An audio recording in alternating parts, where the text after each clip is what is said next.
in line, looking good. I'm kind of in the mood for some stimulating conversation. Start sequence. 5, 4, 3, 2, 1. And now, Christian Talk That Rocks. Get in on the discussion now. Lines are open. And now, here's your host, Richie L.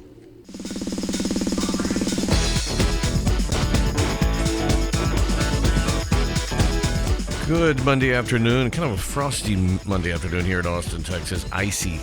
Yeah. Talk to RichieL at gmail.com. The live on our email address, talktorichiel at gmail.com. Talk to RichieL at gmail.com. Chat box features open at ustream.tv as well as livestream.com/Christian Talk That Rocks. Post what you like at either location. Just be relatively respectful about it. A couple of websites for you, christiantalkthatrocks.net or christiantalkthatrocks.com.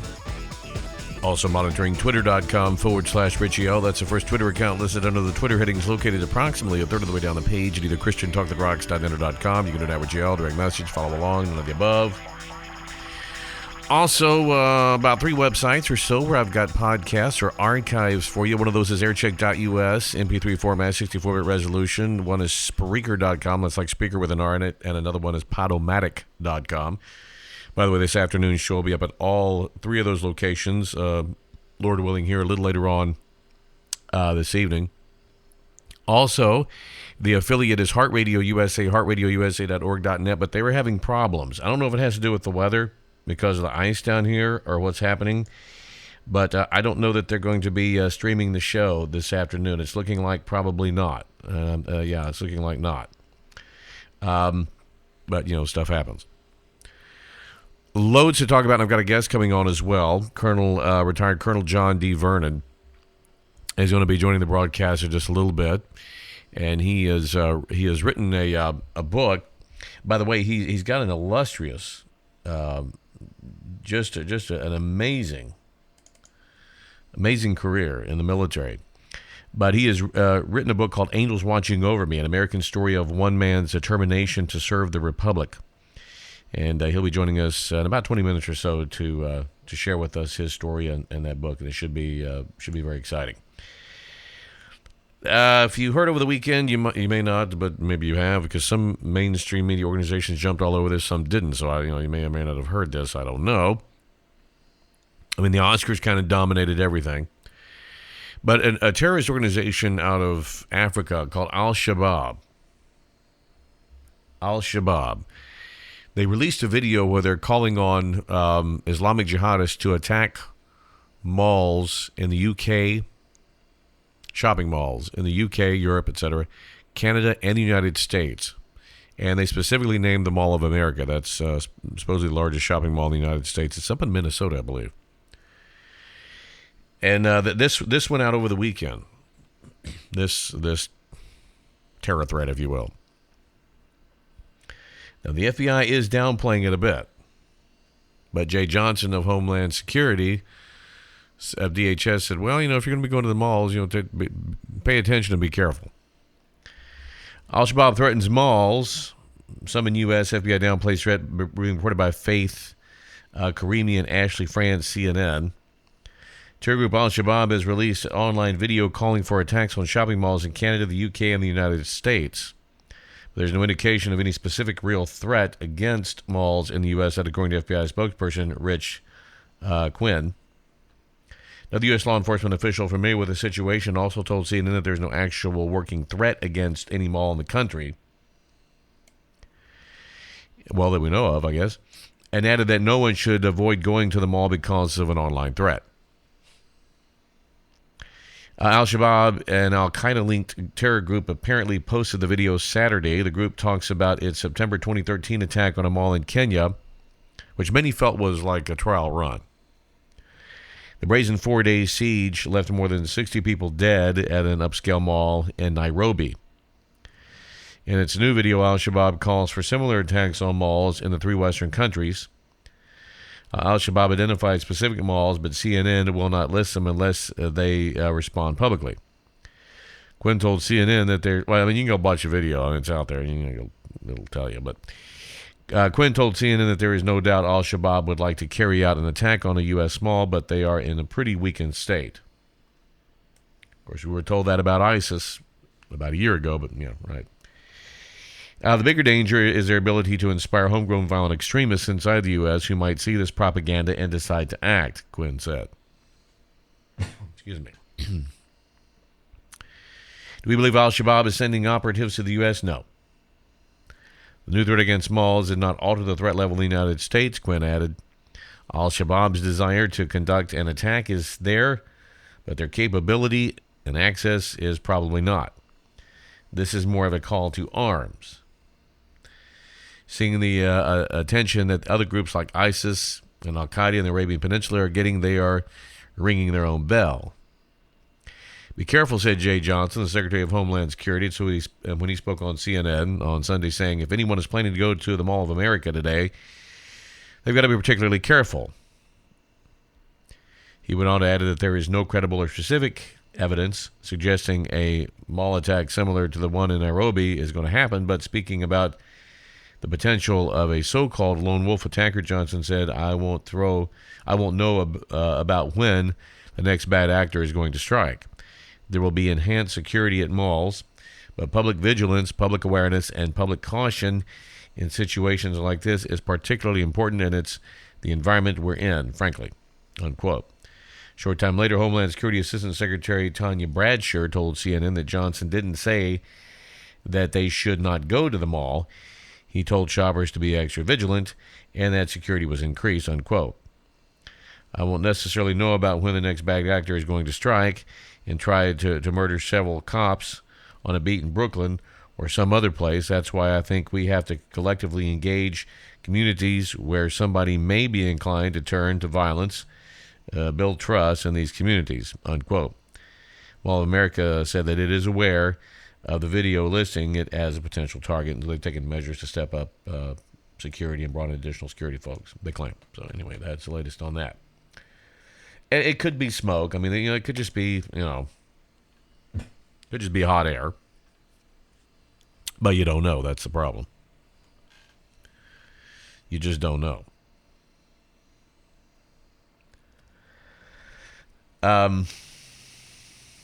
This is how these guys like to operate. They're about getting in your head. See, part of the thing about terrorism, besides the obvious violence and hideousness of it, is that to some extent it's a head game. So they try to get into your head. It's a psychological tactic to some extent. It's a form of psychological warfare. Hence the videos, the beheadings, and so on. That's to get into your head. That's a head game.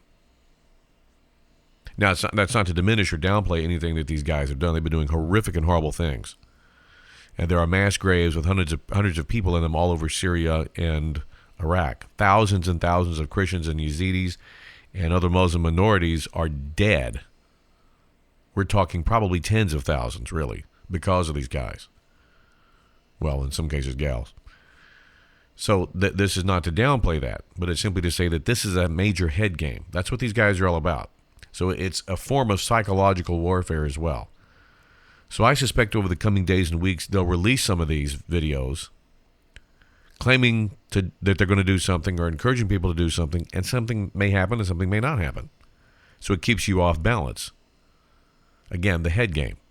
That's why it's called terrorism. It's to put fear inside you. It's to have you operating in an atmosphere of continual or potential fear. It's a head game. Now, Italy, the Vatican, they're not taking chances either. Being reported by Eric J. Lyman for USA Today. Dateline Rome. The Italian government is on high alert after threats from Islamic State called Italy the nation assigned with the blood of the cross, and the country would probably need help to confront the militant group. Italy is one of a handful of major Western countries that has not been a victim of a large-scale terror assault since September 11 attacks in the USA. The Vatican, the de facto seat of the worldwide Christianity in many aspects, or in many people's minds anyway, is in Rome, so the city could be a target. Italian officials fear extremists could enter the country amid the growing tide of refugees arriving by boat from North Africa, mostly Libya. About 500 extra troops have been stationed to guard symbolic targets in Rome and monitor the streets of the capital for suspicious activity. Excuse me. Allergies. The video threat released with images of 21 Coptic Christians from Egypt who were beheaded this month warned that Islamic State forces were, quote, south of Rome in Libya. At its closest point, Libya is a little more than 100 miles from the Italian islands of Sicily and Sardinia.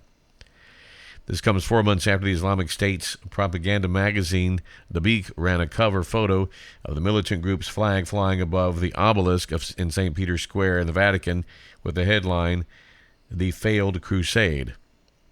The risks are real, said Sabrina Margri, president of the International University School of Rome in Florence, the only European institution that prepares negotiations for hostage and terror threats. Quote, the goal may be an actual attack of some kind or simply using threats to create an atmosphere of fear, but the risk shouldn't be underestimated. The Vatican has made no official comment about being the potential target for the Islamic State, also known as ISIL or ISIS, or other extremist groups, and Pope Francis resists many security measures delving into the crowds. He does this whenever possible. At Sunday Mass, for example, at St. Peter's Basilica, extra security was evident. Police patrolled the area and were stationed around the Vatican's perimeter. The people on hand say they didn't mind. Quote, it's a dangerous world, and the Pope and the Vatican have a very high profile, that according to Karen Pfeiffer, 44, a teacher from Philadelphia, spending a year in Italy while on sabbatical. Every step that can be taken to protect them should be taken. You might recall it was Pope John Paul II that was actually shot at by a man from Turkey, actually, who was part of some radical group. That was back in the early 80s. So certainly popes have been targets of radical extremists in the past. I mean, it could happen again. So I hope this pope is extra cautious and extra careful, and we certainly should pray for the man, but because he does like to kind of mix it up with the crowd. That's one of the things that's made him very popular amongst the people, is he's not afraid to go get his, shake his hands and get his hands dirty with folks, kiss babies and all that. But these are, I think, potential genuine threats. They could be potential genuine threats. Now, I don't think they're things we can just blow off and say, well, we'll see when it happens. We'll see if it happens, but it probably won't, so don't worry about it. And it's not to say we shall be running around in fear and living our lives looking over our shoulders. That's exactly what these guys want. That's exactly the way they want us living. So we can't totally buy into that, but at the same time, we can't just say, well, nothing's going to happen. I mean, we kind of had that attitude a little bit on 9/11, and look what happened. And it's quite possible, some would even say quite probable, that another type of large scale, maybe not that large a scale, but it may be a bunch of smaller things being orchestrated at once to create kind of a larger event. Who knows? But that significant terror events are going to take place in this country. It's not if, it's a matter of when. And there are many terrorism experts and security experts and military and government experts that say, yeah, it's not if, it's when. It's when. So when you know that, then, of course, that's always in the back of your mind. Many people who lived in the Cold War, you had in the back of your mind, well, there could be a nuclear attack one day, let's hope not, and people went on about their business, but that was in the back of your mind. Now that's not maybe so much, although somebody could maybe sneak in a briefcase nuke or a dirty bomb or something. That's in the back of a lot of people's minds. But the fact that we probably will one of these days, and perhaps maybe sooner than later, be hit with a terrorist attack is a very real possibility. Some might even go so far as to say it's a probability. That it's a matter of time until we're hit again. When and where, who knows? It'll probably be where we least expect it, as it was on 9/11. Nobody thought anybody would be bold enough to do something like that. But they did. And it wasn't that large of a group of folks. I mean, there were 9 people flying those planes. There were probably a few more that didn't get to fly planes. In the entire group, there's probably 40 or 50 people. I mean, that's not a very large group. Very determined group. So it doesn't take a large, we don't need hundreds and hundreds of terror cells suddenly erupting in this country. We don't need hundreds and hundreds of people to pull something off. just one or two dozen very determined folks can create a lot of havoc. We've seen that. And of course, you've seen a lot of the lone wolf kind of stuff,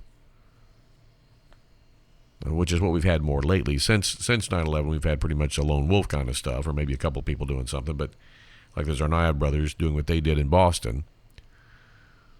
It's been more of that kind of thing. And we could have a rash of lone wolfers, perhaps, that, killing one or two or three people here and there, that creates more of a larger incident. I mean, who knows how this could play out.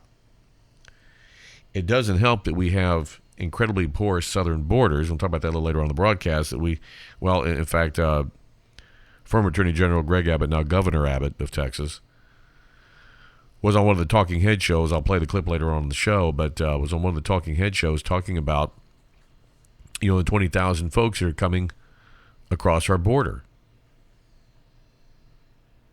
20,000 folks since January 1 have come through our borders. I don't know how many of those came through the Texas border. I suspect at least half, would be my educated guess.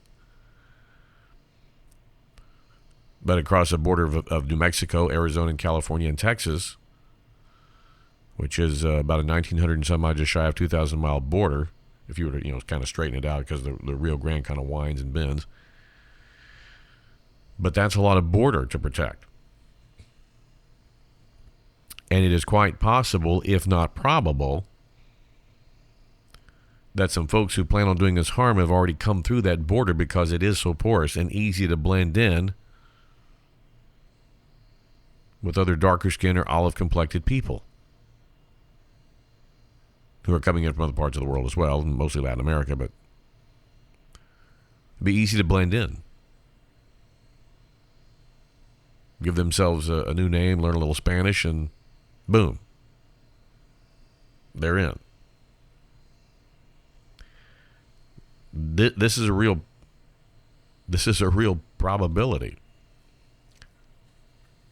A real probability and a real problem. Another reason why the border needs to be secured. We'll get into a little bit of that a little bit later. But as long as we have these exposures, these exposed flanks, if you will, really probably on both borders, frankly, but especially on our southern border, we're sitting ducks. Then couple that with the sort of half-hearted efforts that seem to be taking place with our military actions in terms of fighting ISIS or ISIL. Couple those two factors, it's not a real good scenario. We see the spread of ISIS throughout North Africa. We see the spread of ISIS throughout the Middle East. These are disturbing trends. I mean, this is painting a picture that doesn't look very good. And again, it seems like we have deaf ears in our administration and blind eyes. Hear no Islamic terrorist, speak no Islamic terrorist, see no Islamic terrorist, It seems to be the tact.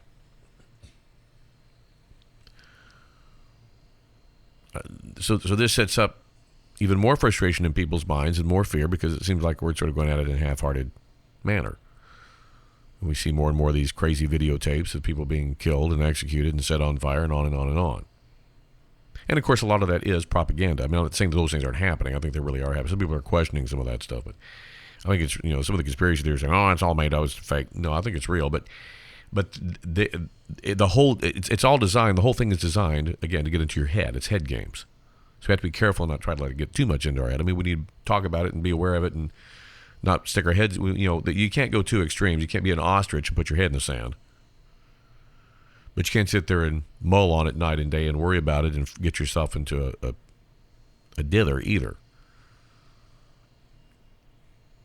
So there's a balance. I don't think the media has glamorized this stuff. In fact, I think they've been really slow until one of their own got their head chopped off and talking about it. When that happened, then they were all over it. But prior to that, they were pretty slow about talking about all this stuff. Didn't want to talk about it. They want to talk about other issues. Domestic issues. But in the course of of the last several months, it's come to a point where they can't ignore it. And it's just too much in your face. And I can't ignore it either. Let's take a pause.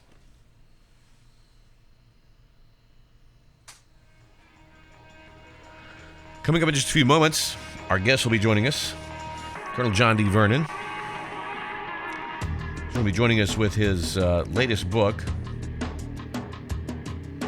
Angels Watching Over Me, an American story of one man's determination to serve the Republic. Also, a lot more that we'll be talking about on Christian Talk That Rocks, some sound clips I want you to hear, and a lot more. Stay right there.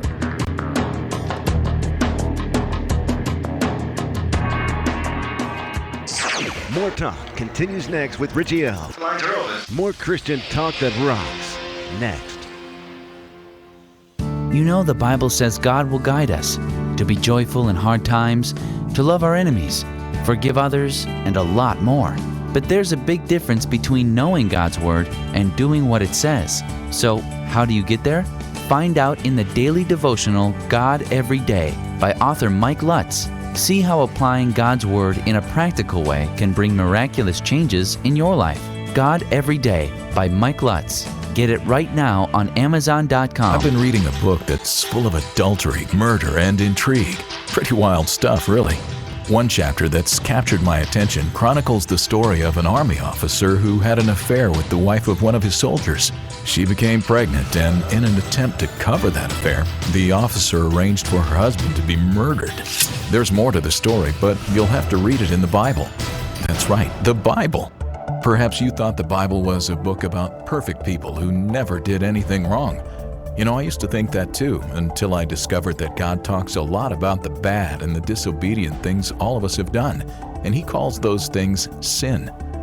God provided for your forgiveness when He sent His Son, Jesus Christ, to die on the cross and pay for the penalty for your sins.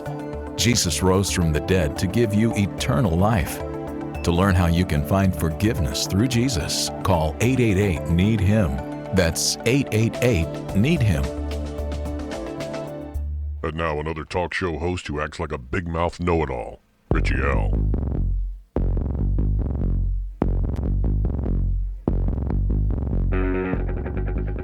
Who says I'm acting? Talk to Richie L at gmail.com, the live owner email address. That's TALKTORICHIEL at gmail.com. Talk to Richie L at gmail.com.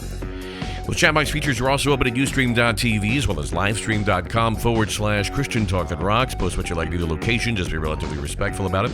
A couple of websites for you open for business as well. ChristianTalkThatRocks.net or .com. I am monitoring Twitter.com/Richie L. That is the first Twitter account listed under the Twitter headings, located about a third of the way down the page at either ChristianTalkThatRocks.net or .com. And you can do it now, Richie L. Direct message, follow along. Also, 3 websites where I've got archives or podcasts for you. And in fact, today's show, this afternoon's show, will be up at all 3 locations later this evening in MP3 format that you can download. And one of those is aircheck.us. Also, Spreaker.com. It's like speaker with an R, and it's Spreaker.com. And Podomatic.com. Also, the affiliate is Heart Radio USA, heartradiousa.org.net. They've been having some issues this afternoon. I think they're back up, but they've been having some issues because of the weather here, I believe, is what's going on. There's ice, and we got some problems, I think, with the power grid and everything here, so do bear with. Our guest this afternoon, I'm very excited about, is Colonel John D. Vernon, Sr., retired U.S. Army. And he's written a book called Angels Watching Over Me, an American story of one man's determination to serve the Republic. It's put out now by American Warrior Press. He has an exemplary service record in our military. It is so lengthy, I think it would probably take the rest of our time to mention it all. But just to sort of give you an idea, there's this song by Johnny Cash, Colonel Vernon's called "I've Been Everywhere, Man." And I think, looking at your resume, you've been about everywhere in the service of our country and just about done it all. And it's a great pleasure and honor to have you on, Colonel. Thank you, Richie. It's an honor for me to be here tonight and chat with you. Before we get into your story and get into the book, I do want to ask you a couple of things, because I know it's got to be in the minds of at least some of our listeners, given the threats over the weekend about hitting the shopping malls and all of that, whether that's just smoke or whether that's legit. I guess time will tell. But given where we're at with terrorism right now in the nation, of course, you spend a good portion of your service over in the Middle East, serving in those theaters over there. I wanted to get your take. First of all, in your opinion, I'm asking for your personal opinion. In your opinion, are we doing enough militarily to push back against this ISIS threat, both the United States and the coalition? And number two, what are your thoughts on the possibility or perhaps a probability of another significant terrorist attack on U.S. soil? Well, your first question, Richie, I think most people, and as you asked it, they focus on the kinetic aspect of going after this evil. And that's really what it is. It's this is the 21st century SS, Gestapo, genocide that those in the greatest generation of World War II were able to defeat. Right. And so when you look at defeating evil, you have to have a strategy, and the military piece is just one part of it. And so what I tell folks is we have to use all of the tools in our kit bag. America is an exceptional place, and we have incredibly brilliant people.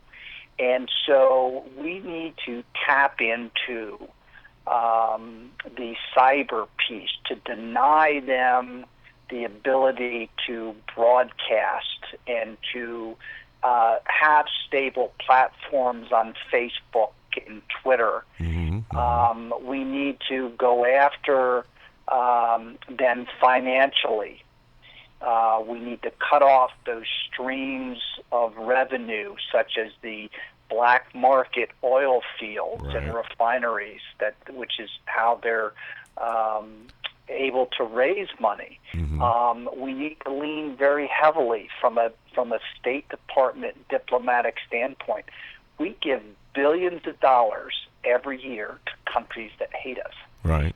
And it takes leadership to be able to bring that to bear and say, look, you may not be able to commit troops. And this is what George Bush Sr. did. He put together the largest coalition that the world had seen since World War II. And so we need folks, countries around the world. We can't act like a paper tiger. And at the same token, the U.S. can't do it all. But one of the things that I do know is that the world expects the U.S. to lead. Right. And so part of the military, the kinetic piece, has got to be, as we're doing now with air power, it's got to be the use of drones. It's got to be special operations folks who, in the middle of the night, are going to kick down the door and eliminate bad guys. Right. That was successful for us in Iraq. General Petraeus was a master at it. Myself as the chief of operations in the Strategic Operations or C3 Directorate, I lived through that, and the folks that led those task forces did it to a T. In fact, that's exactly why Al-Qaeda in Iraq, which is now known as ISIS, literally told Al-Qaeda, do not send any more foreign fighters because we are beaten. Yeah. So it's using every single tool in the kit bag, fair and unfair, because we have to defeat this evil. Right. And what was the other question? Well, regarding that's okay. Well, now before we break away from that question, do you feel like we're using every tool in the kit bag, or are no, we? No, okay. We're not. Okay. And we are. This has come up with a lot of controversy over the weekend. And I deeply respect Mayor Rudy Giuliani, and obviously he has his freedom of speech. I'm a huge believer in the Constitution, and that he spoke from his heart. Sure. As a private citizen. But at the same token, I believe that the president, as a progressive ideology, he does not share the same focus, and he doesn't. Today, a lot of the left-leaning leaders, elected officials, that's probably the better label for them, are so afraid of offending people. Yeah. And the reality is people just want you to shoot straight with them. They need to know where they stand with you. And so countries around the world are reluctant to get involved because our actions have been vastly different than what our words are. So we basically saber rattle, and we as a nation. I know the president has said that he wants to end wars, but the reality is he has started wars. He has started this. He has thrown gas on this fire. The whole Middle East is on fire. I mean, you can just look at what went on in Libya with the elimination of Gaddafi, the endorsement of the Muslim Brotherhood in Egypt, what has gone on now in Yemen, and with the Houthis, literally chasing our embassy civilians and Marines to the airport, vehicles running, keys in the truck, leaving their weapons there. I know. I mean, this is, and what you've seen is our influence has been greatly degraded. The things that are going on now with ISIS are what I call eyewash. It is just enough to avoid criticism, and yet, and when you hear the president speak, he says ISIS is on the defensive and they're going to lose. And within a week to 10 days, you had the senseless killing of the Jordanian pilot, the burning of the pilot alive. You had the parading out of the 21 Christians on the beach in Libya, which we know was they were probably killed in a different place, and that this was all dubbed in as they've been examining the video. Yeah, probably. But they were killed for just who they were. And so when you look at now that they were able to, ISIS was able to kill 45 more people in the city of al-Baghdadi, about 5 miles east of al-Assad, which is where we've got about 300 of our Marines and other forces there, and actually launched suicide attackers to try and breach the various rings of security. I don't think that we are putting the full might, and that's literally the effort that we put into World War II. I believe we need to put into this fight. Yes. Thank you. I've been saying that on this show, Colonel, until I am blue in the face. That and what we did in World War II, in my opinion, of course, you're the military guy, but in my opinion, was more along the lines of total war. And we've been sort of doing, this thing sort of half-hearted. And that's insanity. A half-hearted combat, a half-hearted attack, as you will know, is insanity. I mean, you're setting yourself up for failure in many aspects. Second half of the question, I know we need to know about your book, but the second half of that question was, what do you think the probabilities or thoughts are? I guess your thoughts on perhaps could we be looking at in the near future another terrorist attack here on American soil? Maybe not as big as 9/11, but I think it's very high. Yeah. And it doesn't take a rocket scientist to figure out that just like we have failed to call the enemy what it is, and I think that is important. America has the elected officials have lost their honesty, and they're not willing to be honest with the American people. Yeah. And so when you look at how they categorize literally people who come to this country illegally and call them illegal immigrants, if there was never such an oxymoron Yes. than that. And so you don't have to go far. You can just go to the state of Mississippi and listen to Congresswoman, her name is now escaping me. Yeah, I know who you're talking about. And she had gone on and said that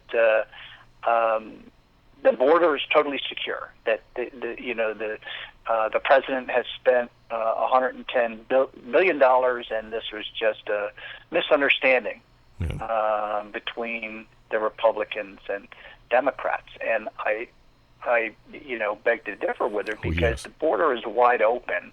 Yes. And again, folks that live along the border, I mean, you're right down there, and I've got family down in Austin.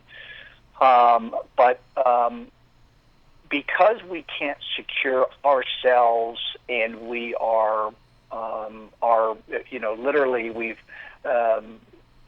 kind of fumbled around with the Patriot Act, which I think is a very misplaced law, and we are with the release of the Panetta report, and folks say we don't torture people, and I look at it and go, you're showing empathy to your enemy.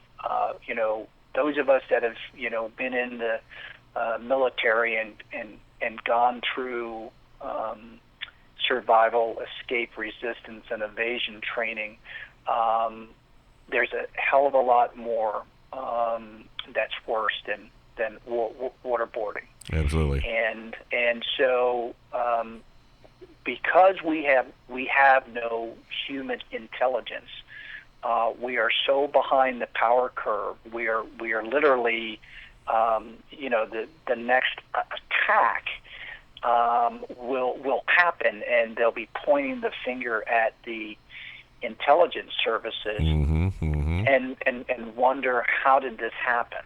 So yeah, I do believe it, that we're going to see something.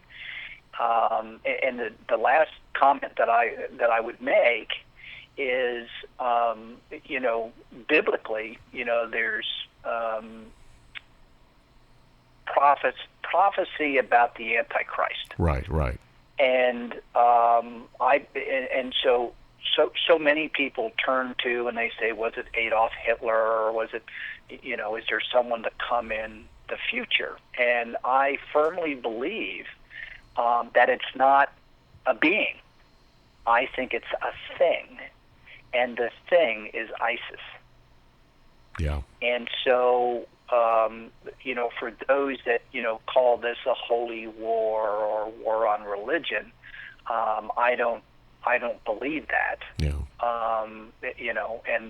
We can always talk on that more based on how much time we have. Well, I just wanted to. It didn't really plan on spending this much time on it, but I'm glad you said what you said, and I wanted to get those questions out of the way because I know in the back of some people's mind, and then of course with your impeccable service record, and I mean you were over there fighting for a number of years, right there in the middle of it. So I did want to get your perspective on this, and especially as a high-ranking officer in our U.S. military, I wanted to get your perspective. And I'm glad that you shared it and are willing to share that. All right, let's get a little more personal about you. We got a few more minutes here before we go to break, and if I can keep you maybe on a little bit in the next hour, would that be okay? Sure. Okay, let's do that. We'll plan on that because I didn't quite want to spend this much time on what we had talked about, but I'm glad we did. I'm not regretting that. That's really good. But let's get into to your personal story a little bit, Colonel. Now, what was it that inspired you as a young man to say, "Hey, I want to pursue a military career. I want to join the military and serve my country"? What was it that just kind of floated your boat on that? There wasn't one thing specifically, but I'm a believer in destiny. I believe God guides us, and right. I believe in divine providence. Mm-hmm. And at an early age, I felt, and I'll just state for the viewers, I came from a broken family. A 3-time divorced family. My stepfather was not a father for me, and I never knew my real father till I became an adult. Mm-hmm. But from the very point that I could literally hold a toy gun, I wanted to be in the Army, mm-hmm. Mm-hmm. Or the service, and it was this burning desire. And I never knew that I had this vast lineage of ancestors who had served in the military. And so it's what I call I believe it's chapter 2 of my book, I call it Blazing the Path, to where I'm heading towards that direction, which is chapter 3, the call to service. And, it was, I can't explain how or express what a euphoric feeling I had down at Fort Jackson, South Carolina in 1977 when I put on the uniform of the U.S. Army for the first time. And it may sound a little simplistic and such, but to have come from a homestead and now was wearing the uniform that said U.S. Army, and I was a soldier like so many men before me, mm-hmm. Even though I hadn't gone through, I was just in my entry training, was just an incredible feeling. Yeah. I've got, they're now deceased, but I've got uncles, great uncles that one is still alive, but that served in the military, and over the years. Of course, they were drafted. They didn't have much of a choice. They didn't volunteer. They were hustled in. But but those who want to go in, who have maybe a choice like yourself, who want to go serve, and so I'm always curious as to what was that inspiration. Let's take a pause right here, Colonel, if we can, and we're going to go to break.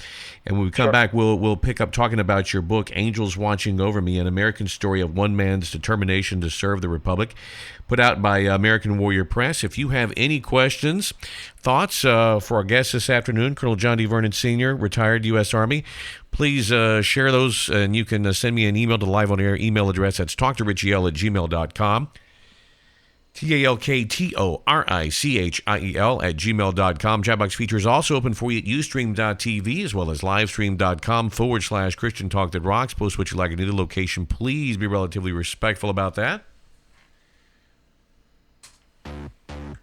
Also, just to let you know that this afternoon's show will be up in MP3 format, 64-bit resolution at Spreaker.com, aircheck.us, and Podomatics. You can download it at any time, absolutely free.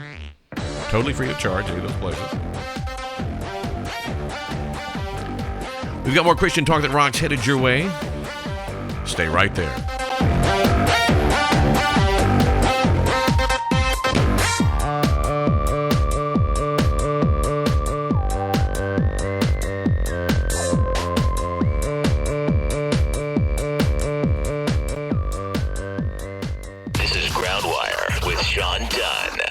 As is my duty and my privilege, I took my daughter out to help her become more acquainted with her new bike. It took her a while to figure out how to ride it. Before I got her going that day, she was relying more on her old way of protecting herself than she was trusting the bike in front of her. With looks of horror, she would let go of the handlebars and reach back for me whenever she would hit a bump or start to lose her balance. As you can imagine, this is not the best way to ride a bike. This is very similar to what many of us do. Instead of holding on to the one thing in their life that is stable and sturdy, they let go and reach back for the things in their past that help them deal with their lives. Rather than hold on to Jesus through a difficult time, some people reach back to other relationships, substances, habits, or distractions. Because of that, it is not surprising that faith is hard. When the challenges and temptations in life come, don't let go of God and go back to something in your past. Grit your teeth and make a determined effort to hold on to Jesus. I promise you that He will hold on to you. To find out more, click on groundwire.net. Groundwire.net. So there I was, sitting next to my nephew playing on his Etch-a-Sketch pad. We had so much fun drawing fun and silly pictures together. But the cool thing was that if we messed up, we just hit the start over button. Lots of people wish they could do that with life, and that's exactly what God did for us. He sent Jesus to die for our sins so that you and I could have a second chance, a clean slate. To find out more, call 1-888-NEED-HIM. 888-NEED-HIM.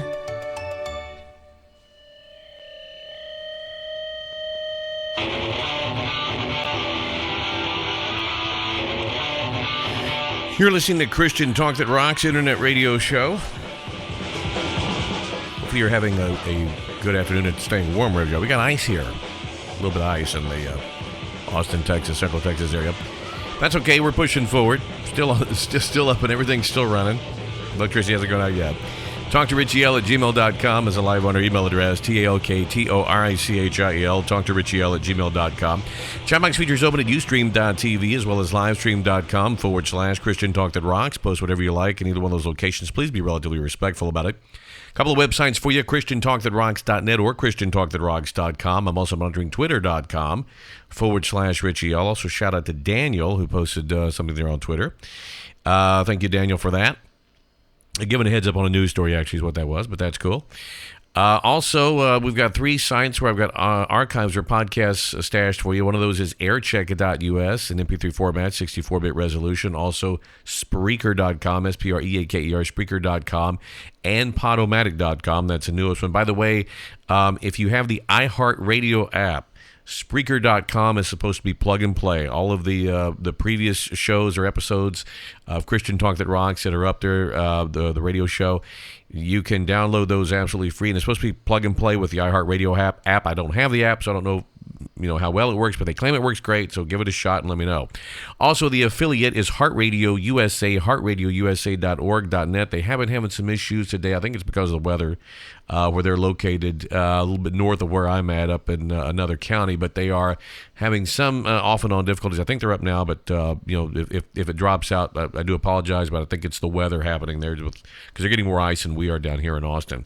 Our guest this afternoon is retired Colonel John D. Vernon Sr., retired U.S. Army.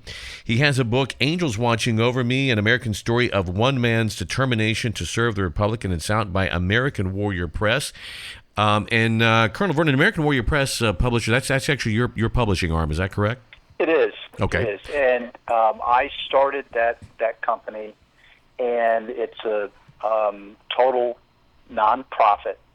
And the goal is to help other veterans get published and to help showcase their products.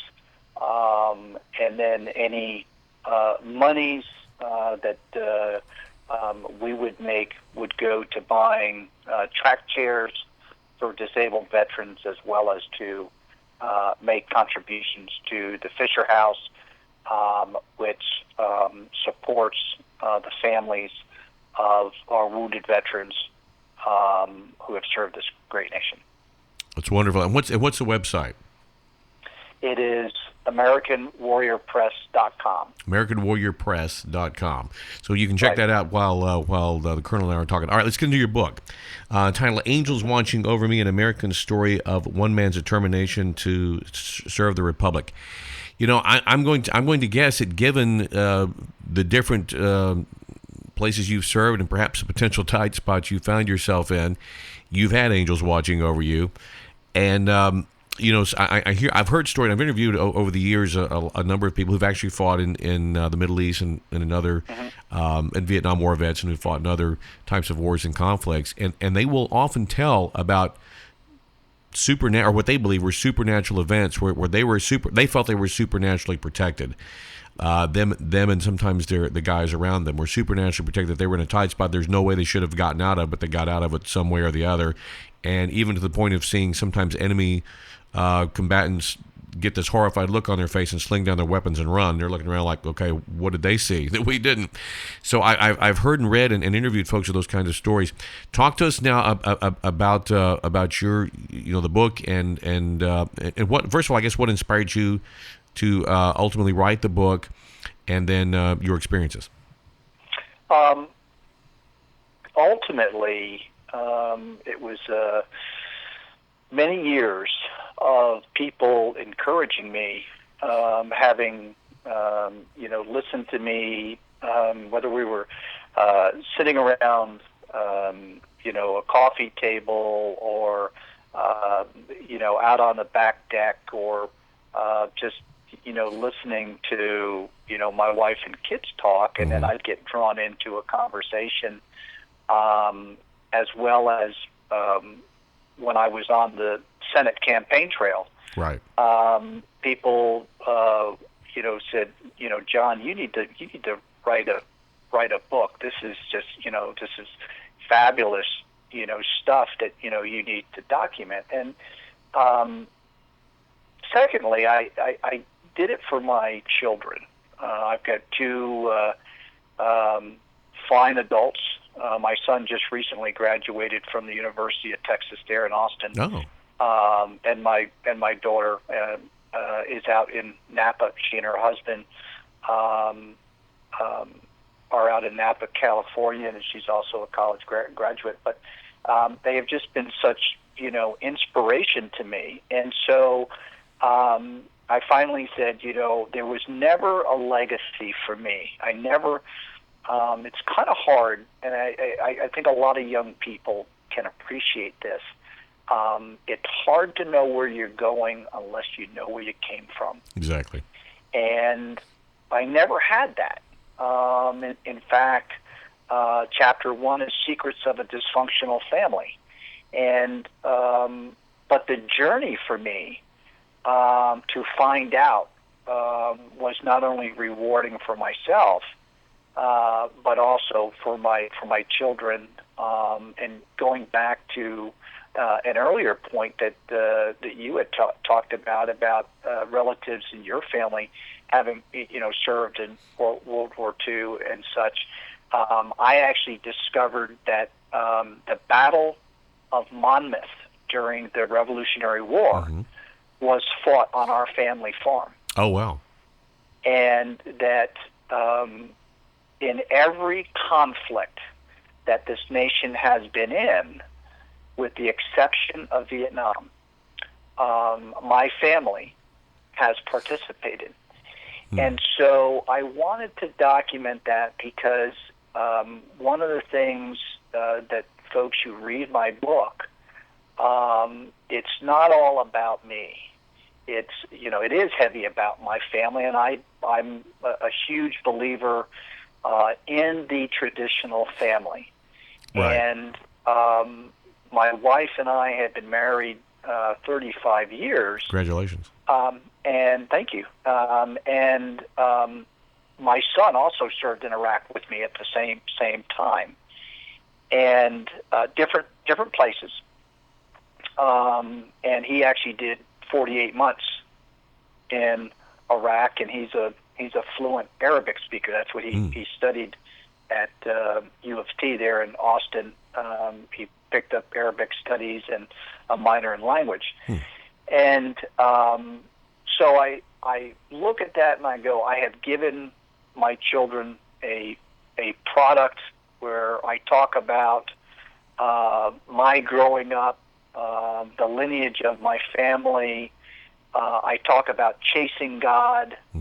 I talk about going off the combat, meeting my wife, and how all that is linked to a higher being. Yes. Well, and I've talked to so many vets over the years, and both officers and rank and file on this show, and then just in casual settings, and it never ceases to amaze me how many of these folks have that connection with God. God comes up in the conversation. It seems like more often than not, and it's usually almost always, frankly, that God connection, and that they felt the Lord with them in various situations, especially the spouses of the soldiers. In fact, I worked at a station a few years back. We sponsored during the height of the Iraq conflict, Afghanistan conflict, we sponsored a couple of family readiness groups. And I would sometimes have the leaders of those groups, the wives and so forth, on the show. And back when I was doing it at a terrestrial station and radio station, and they almost everyone was really leaning hard on the Lord. I mean, cracking those Bibles open and quoting verses on the station, because we were a Christian station. It was a safe environment to do that. But nevertheless, when they were coming on there just about preaching, and how strong their faith actually grew and became, like they were already Christians, most of them, before the husbands got sent off. But boy, how they really leaned hard on their faith in God during those times of deployment for their soldiers. And the soldiers themselves as well, and just like, okay, Lord, I'm not going to be there. Please protect my family and so forth. And the miracles and things, the testimonies, the miracles that would happen, the little things that would happen, and people that would come along and help them just at the right time when they, when the washing machine broke down or whatever. Some guy said, "Oh, I got that part. I'll come over and fix it for free." That kind of thing. Just little things like that would happen while their husbands were in deployment, or in some cases the wives were in deployment. And I was I wasn't amazed, but I just was delighted to see that thread. Was a little bit I don't want to say surprised, but wasn't quite expecting that as much. I was expecting more of these harder, grizzled kind of foul mouth kind of guys, and I was sitting there holding my hand on the dump button, but that wasn't the way they were. They were they were eloquent. These were what I would call eloquent and gracious warriors who obviously were being inspired by patriotism and love of country, but who also sense a deeper spiritual, almost if I can say the word, a spiritual calling to be a soldier, if that makes sense. Yeah, and that's a great way to put it, because there are so many people that have exactly that. It is a spiritual calling to do something, and it really comes to light today when you look at the politicians wringing their hands, what to do, and yet men and women all over the world today, and tonight they will stand watch so that we can sleep easy, and they do so to protect us from evil. And they pray to God for everything from strength to courage, to protect their families back home, as you just said. But an interesting piece that I found during the research for my book, as I said, I really never knew my biological father, and in World War II, he was a tail gunner in a B-24 Liberator out of Grottaglia, Italy. And going through some papers and photos, and we had just thousands of photos and papers and things that he had died in 1990 that I just kind of kept stuffed away, and I never really went through. And to kind of make the long story short, I found a letter that he had penned in his own handwriting, and it was a letter to God. Wow. And he starts the letter off with, obviously, dear God. And he says, I have never known you, but I feel that I might visit your house tonight.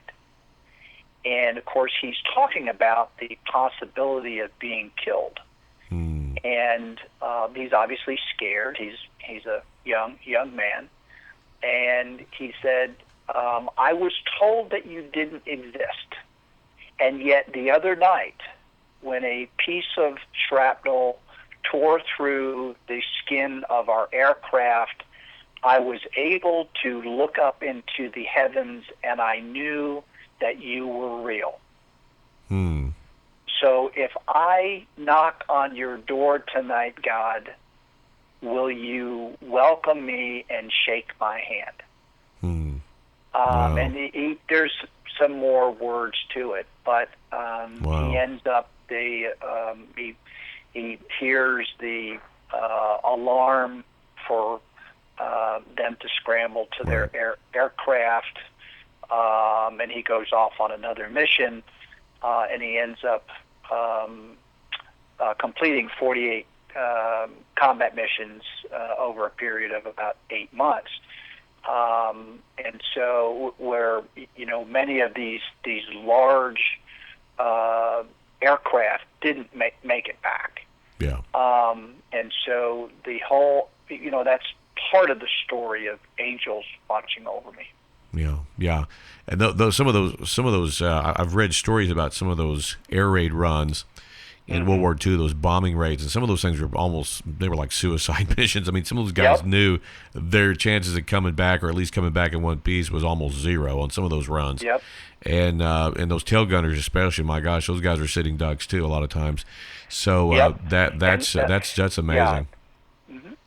Absolutely amazing. It's great you have that touchstone of heritage, military heritage in your family, and of course that you have created something that, like you say, you can pass on to your children and their children and great grandchildren, whatever. Yep. That's absolutely wonderful. We're talking with our guest, retired Colonel John D. Vernon, Senior U.S. Army. His book is Angels Watching Over Me, an American Story of One Man's Determination to Serve the Republic, and it's available at his own publishing interest, American Warrior Press. And by the way, they're nonprofit, so if you buy that, as the Colonel was telling us earlier, the proceeds go to some nonprofit organizations that help our returning veterans and warriors who have disabilities and various needs and so forth, which are many. And you can in purchasing the book, you can be a part of that. In doing your research, obviously that's a wonderful thing that you discovered about your father. But in doing the research for the book, was there anything that really kind of surprised you that really some nugget, I guess, that you uncovered that really was like, wow, sort of took you aback that you weren't expecting, maybe? Yeah, I mean, it's funny that you asked me that, because one of the things that we learned, in fact, my father was I was stationed in Vicenza, Italy, and the airfield in Italy, Aviano Air Base, that I would fly out as a paratrooper, he actually bombed back in World War II. Oh. But before my father came over on this nostalgia journey, he found out that the man who he thought or who raised him was his father was not his father.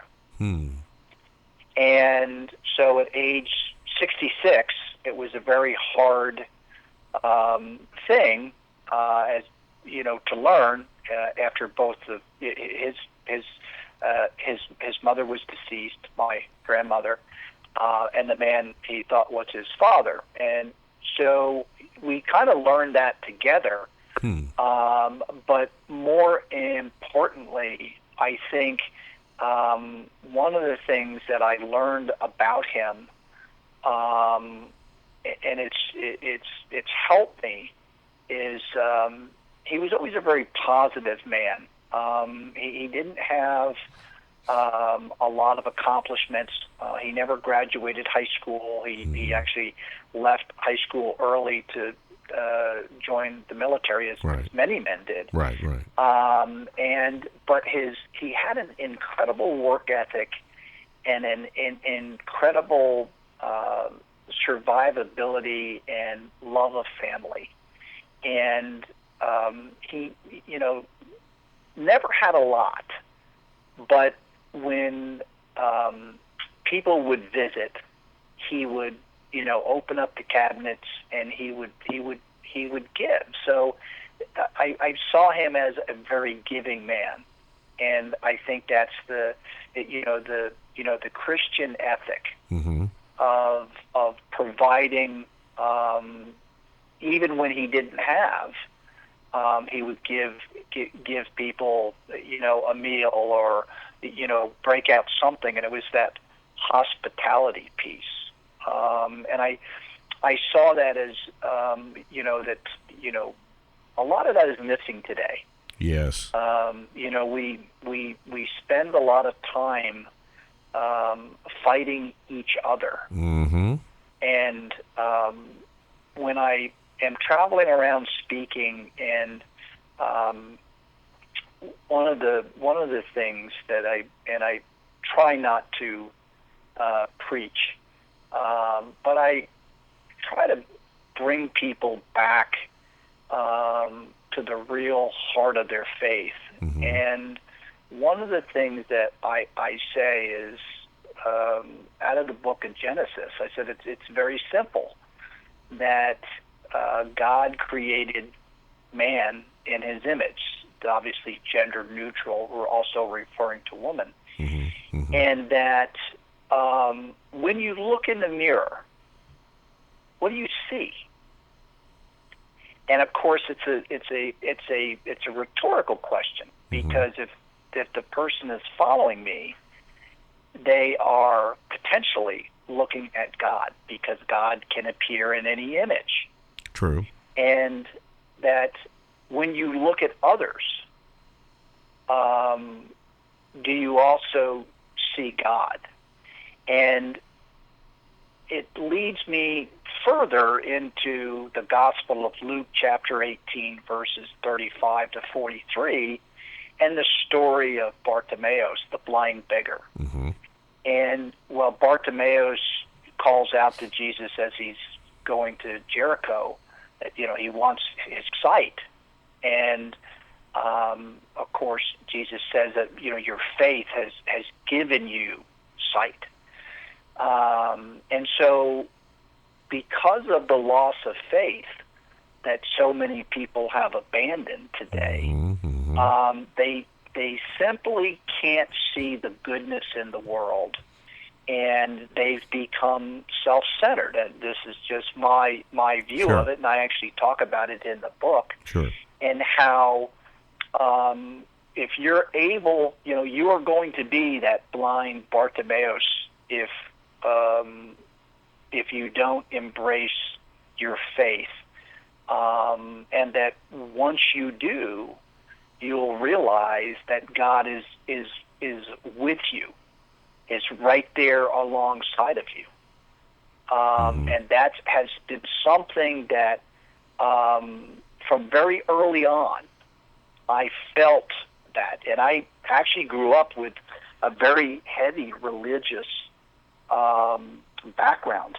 My great uncle was an ordained priest and is profiled in a book called God Goes to Murderer's Row, and he actually, Father George Donnelly, which was on my maternal side, my mother's side, was my mother's uncle. He was a death row priest. Mm-hmm. That he administered to clergy to men that were condemned. Right. And my great aunt was a nun, Sister Mary Winifred, and also a very talented artist. Unfortunately, I was only about 18 months when she passed, and Father George passed in 1976, and I never got to know either of them. But growing up in a as much of you could say a traditional family, right. But with a heavy religious background. As I kind of fast forward, we had talked about you have points in your life where God shines through. And when I first met my wife, it was a chance meeting, and I was actually helping a friend move into his apartment, and she was next door. And later that night, I told him over dinner, I said, I'm going to marry that woman.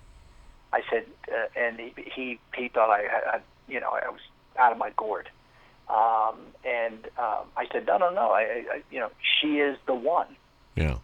And of course, I did marry her, and we were able to raise two beautiful children in the church, Catholic Church, who received all the sacraments and such. I also talk about how God teaches us love, right? But He also teaches us pain, and the loss of comrades in combat. I talk about the pain of losing my mother, who had been a smoker for 50 years, and that how I held her hand, and she received the last rite sacrament. I can still remember that and visualize it, and will be something I'll remember to the last of my days. But in chapter 7 of the book, the title is "Touched by the Hand of God," and we were stationed in Saudi Arabia at the time. It was November 13th, 1995, and on that day, my wife had come and got me for lunch. Had never done so before, and she worked on the diplomatic compound. We were on a diplomatic assignment. I was the operations officer for the U.S. mission that was supporting the Saudi Arabian National Guard, and I was in my office in the annex building, and so on that day, it was a beautiful day too, and folks were getting ready to come back to the United States, celebrate Christmas and Thanksgiving and stuff, and she just felt she needed to come over and have lunch with me, and we ordered in the cafeteria, and it was going to be 15-20 minutes, so she decided to take all of her office belongings back to her office and join me when our lunch was ready. And as I took her outside, and I put her on a coaster bus, or kind of a mini bus, and it drove away. Our diplomatic compound was about 1.5 miles away. You could see it. And as I was going back up the stairs to punch in on the cipher lock, a car bomb exploded outside my office window, killing 6 and wounding over 60. And after the rescue effort, we went to the hospitals, and we had to guard the wounded because of the threats of them being killed by these terrorists that were called Tigers of the Gulf, which were now spawned into Al Qaeda. And the third, or I guess it was the second day after the bombing, which is now the 15th of November, I was chosen out of all of the military officers there to be the commander of the honor guard that would literally perform the ceremonial honors of the fallen as they made their last trip home. And we never really gave it a lot of thought, but that being 15 November, on 17 November, my birthday, was the memorial service in the embassy courtyard. And to us, my wife and I, we believe that that was a sign. You know, I've never forgotten that day. And, the people that we lost, and in the trailer that's on my website, the movie trailer that we did for the book, I'm the talking head, and I specifically say that on that day, my life was spared while others were taken. And it really gives you a moment of pause to think about God's purpose for you. And I've never forgotten that we kind of piece these things together that, some people call coincidence. I call divine providence. And that our faith is, what gives us the strength in order to overcome every obstacle that we face.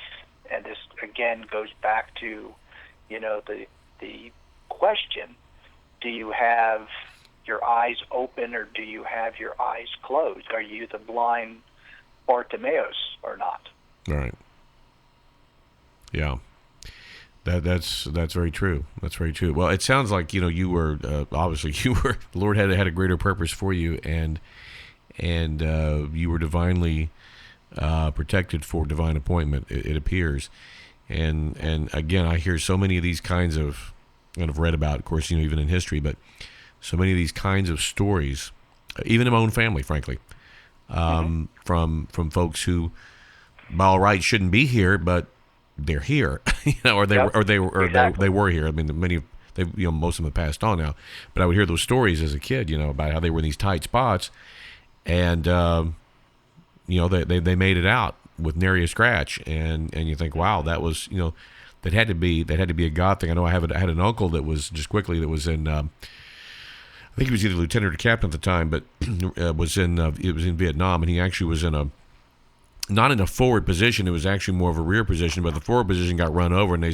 didn't have time to hardly even get out, and they were actually in the perimeter coming into the camp, and they were coming after them. It was more of a supply dump, and he had just literally a handful of minutes, literally, to grab essentials.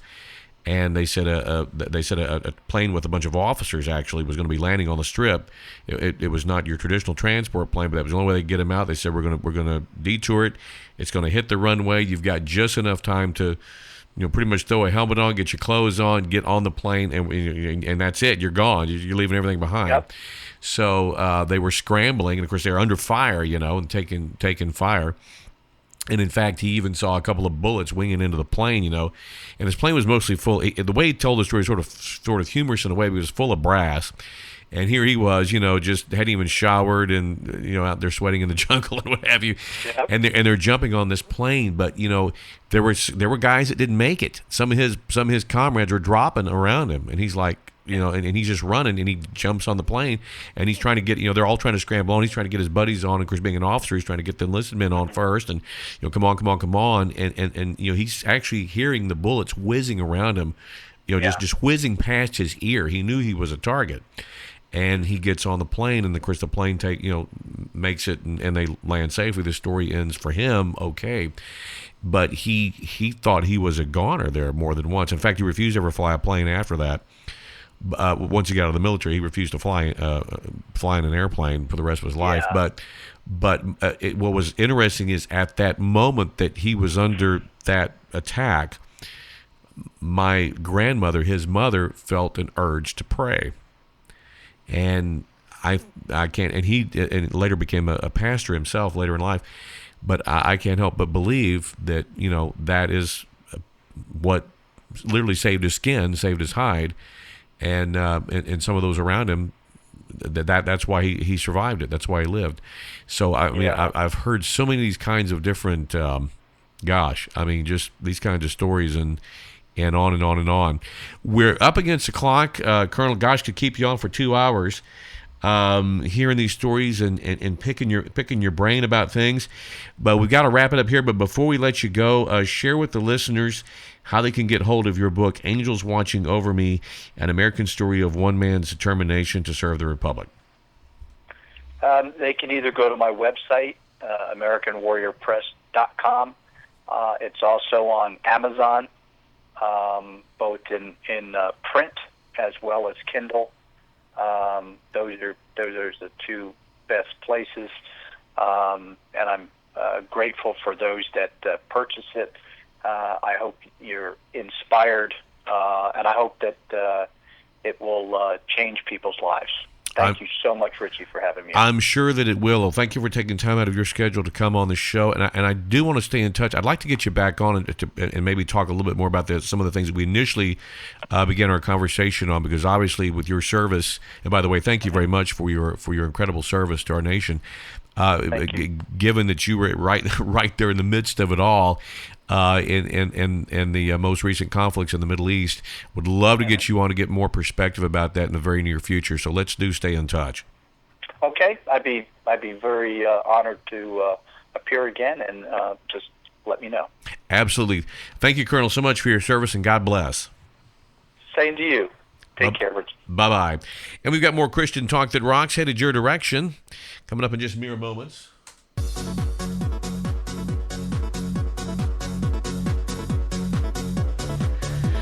Some sound clips you got to hear, maybe even hear to believe.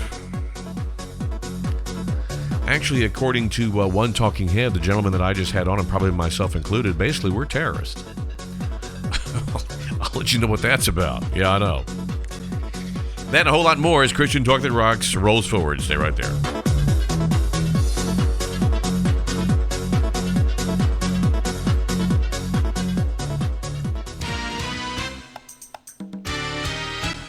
This is the Family Comedy Minute, presented by New Missions. I'm Tim D. Tellis, inviting you to enjoy a positive boost for your day with Matt Perry. In my gym, man, there's this girl there every time, and she's always like walking really slow on the treadmill and talking really fast on the cell phone. You know what I'm talking about. She's like, "Hey, Susie, how are you? Yeah, I'm just working out right now. Oh my gosh, be quiet. Hold on one second. Timmy's calling. Hey, Timmy, how are you? Yeah, I'm just working out right now." And I'm like, "If you would just run as much as you talk, you lose some weight."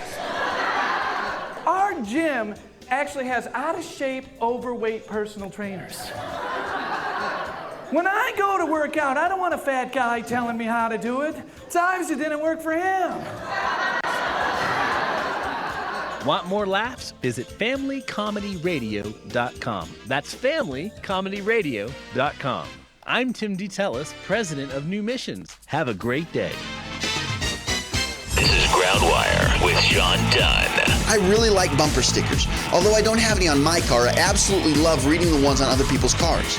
I feel as if I'm getting an impression of the owner's attitudes about life. Bumper stickers can tell you where someone stands politically, religiously, or what they value, while others just inform you that the driver has a unique sense of humor. As I said, I don't have any stickers on my car, but my life does seem to have invisible messages attached to it that define it, and so does yours. When people see me, I hope that they know that I am a lover of God and that I authentically care about them. I hope that they know that there's more to my faith than stale religion, but I do my best to walk in open communication with the God of creation. When people look at my life, they're going to take away some impressions about who I am, what I believe, and how I live. I'm aware of this so I consider my ways and evaluate my actions. Do you? People are looking at your life trying to discover who you are, what you believe, and who you live for. What do you think they see when they look at you? To find out more, click on groundwire.net.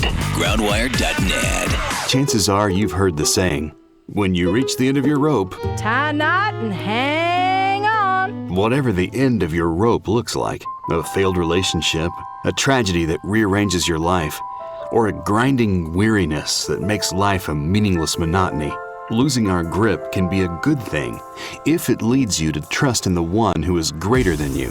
Unless God is your lifeline, your rope won't be strong enough to bear you through life's uncertainties. Relying on your own strength and skills will never reveal your purpose in life or give you the power to fulfill it. God calls us to let go of handling life our own way and depend on Him. In His great love for us, God sent His Son Jesus to die in our place, to pay the penalty for all our wrongdoings. You can have forgiveness and new life through a relationship with Him.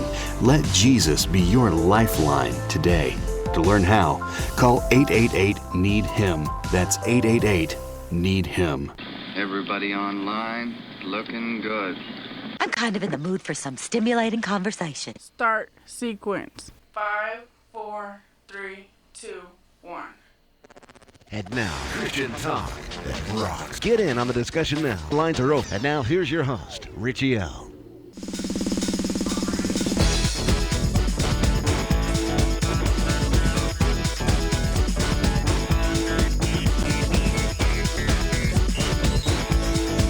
You're listening to Christian Talk That Rocks. The second hour of it, already into it, really. But talk to RichieL@gmail.com.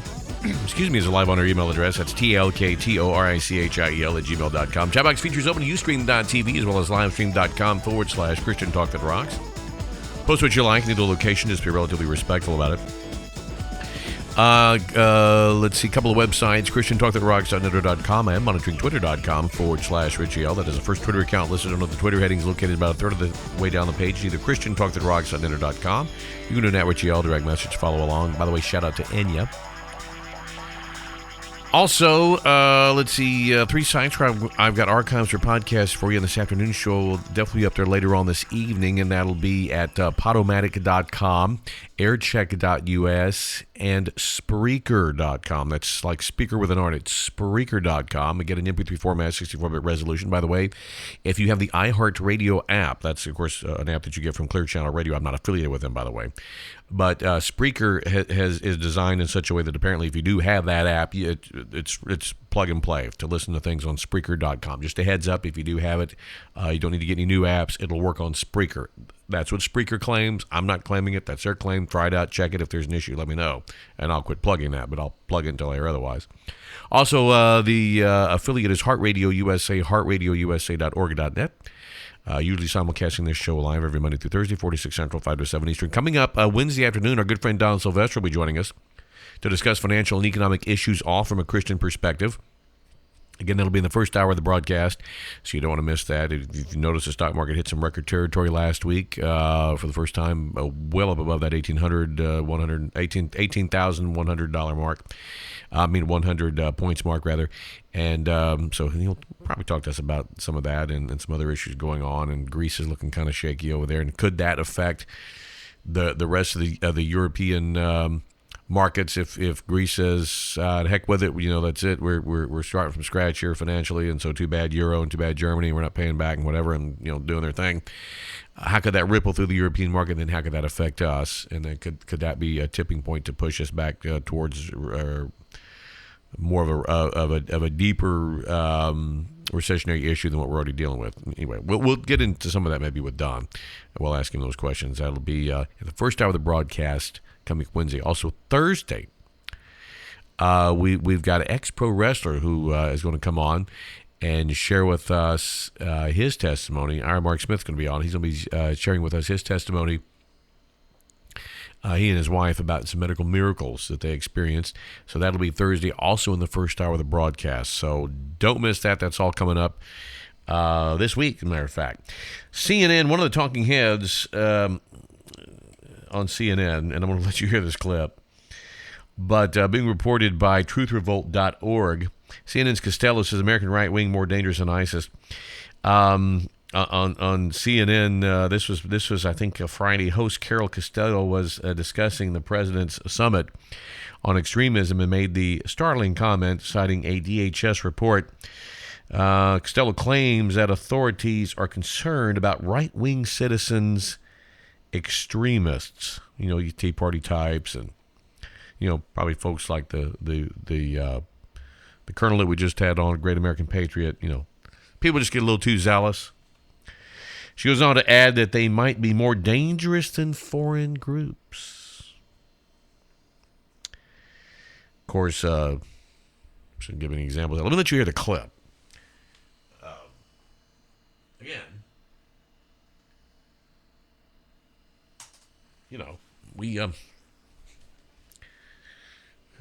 I would get thrown in that camp because I'm a Christian.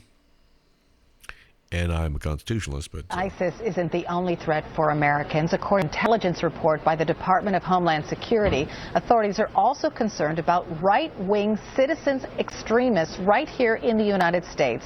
That may be, in some cases, more dangerous than foreign Islamic terror groups. ISIS. Yeah. Could be more dangerous than foreign extremist groups. Although she doesn't give any examples of how so. She just cites some sort of talking point from this summit, but doesn't give an example. Because I don't know of any Tea Partiers who beheaded anybody or fired off their Kalashnikovs into the air or flipped over squad cars or urinated or defecated on those squad cars, as a matter of fact, or been arrested by the hundreds blocking intersections and bridges. I don't know of any Tea Partiers who destroyed property, thrown bricks through windows and stormed, city halls, who've camped out in parks violating curfews for weeks and months on end. By the way, I'm citing things that the Occupy Wall Street movement has done, but I don't know of any of those things that any Tea Party rally, and I've been to 3 or 4 of them, I didn't see any of that kind of activity.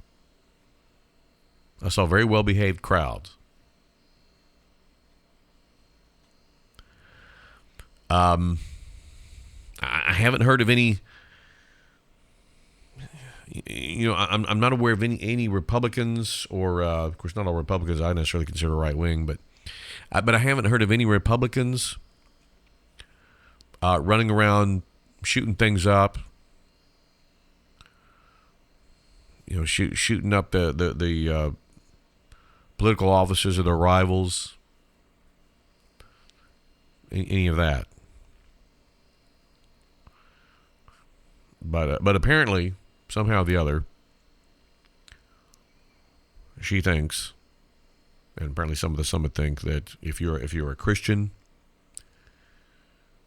if you're a conservative, if you are a constitutionalist, you love the Constitution, you study the Constitution, you're pro-Second Amendment, pro-First Amendment, want to see more limited government, more like what our founding fathers established, you're a returning war vet, you're a retired veteran of the military, you're a dangerous person. And you need to be watched.